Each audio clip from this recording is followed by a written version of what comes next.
Ever wonder why gold and silver prices move even when the economy seems stable? Government decisions like changing the money supply or abandoning the gold standard can have a big effect. Gold and silver don't just respond to markets, they respond to government policies too.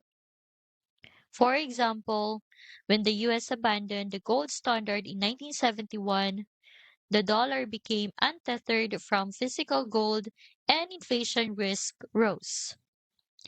That change helped drive gold's long term value upward.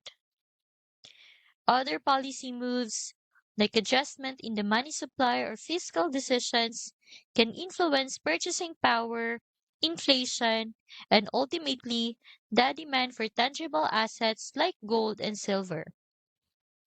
The Why Precious Metals Guide explains these historical shifts, helping you understand why governments' choices matter and how physical metals can act as a hedge for your retirement portfolio.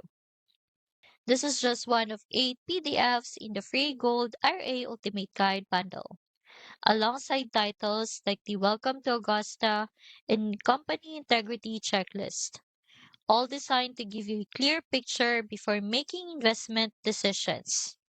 I've linked this guide in the description. If you want to see how government policies can impact precious metals and how that knowledge can protect your retirement savings, download the full Gold RA Ultimate Guide bundle. It's free, practical, and it's made to help you invest with confidence. You can find the link in the description.